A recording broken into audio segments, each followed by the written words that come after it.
During the interrogation of Brendan Dassey, as you should all know by now, Thomas Fassbender asks the control question. He says, "We know that Teresa Halbach had a tattoo. Did you see it?" To which Brendan says, "No." He then says, "Do you disagree with me?" Now, the ideal answer for Tom then would have been, "Yes, I didn't see a tattoo." But Brendan Dassey says, "No, but I don't know what it was."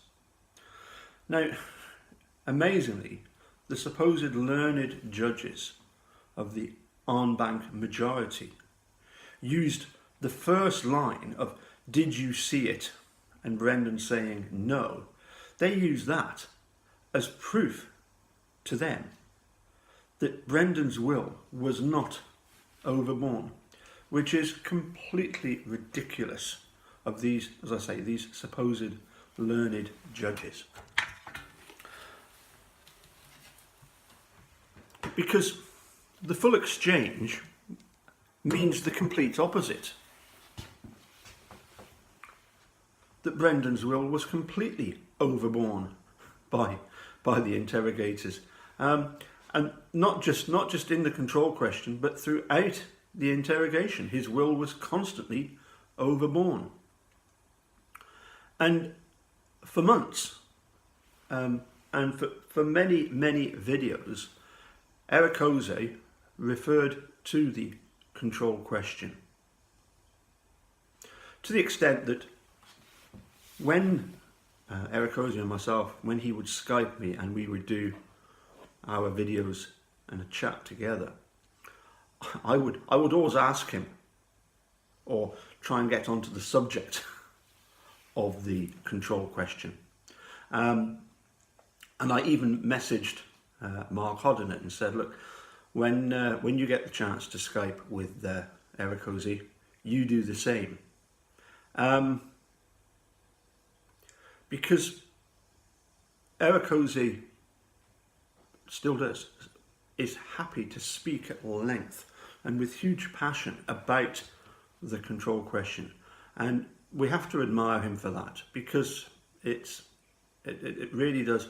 His eyes light up when you mention the control question, and it's just so wrong of the not just obviously the en banc judges, but people lower down in the system had also used it as their example of Brendan's will not being overborne, and it's completely ludicrous and wrong. So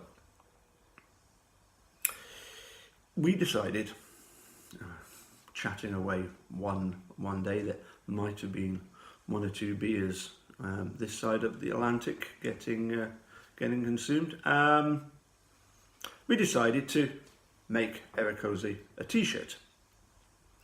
And we knocked ideas back and forth until eventually Mark nailed it with this design.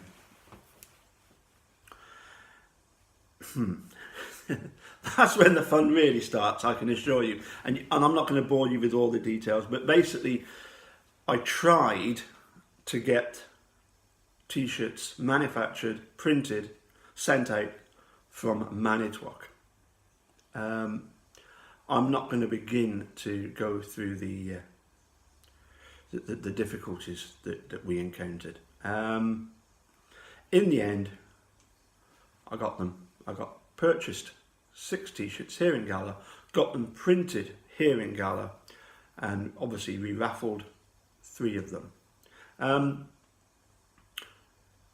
although we didn't make a huge amount of money for the cause, if you like, that the money went to Carla, and she was going to divide that between whoever needed it most.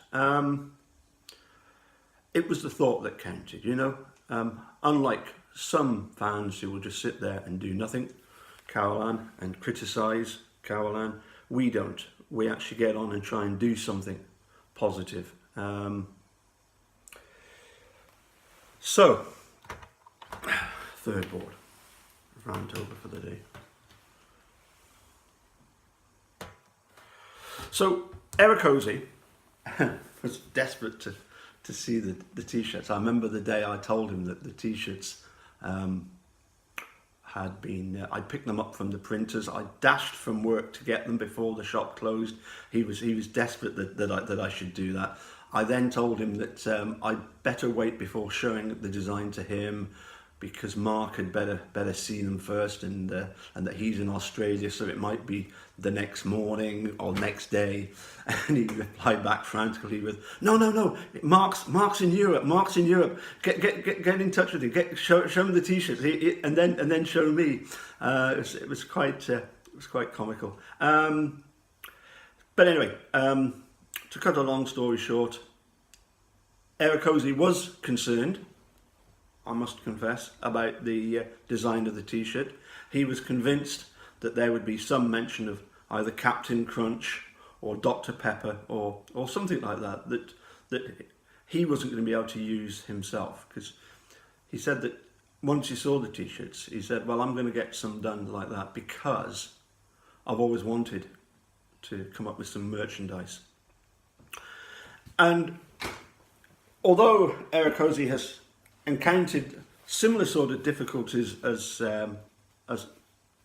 me and Mark encountered in trying to get t-shirts from Manitowoc, he actually persevered and was successful. And he's also added along the top the message as a tribute, obviously, to musicians. He's added the sharp sign and then Brendan Dassey, which is absolutely great.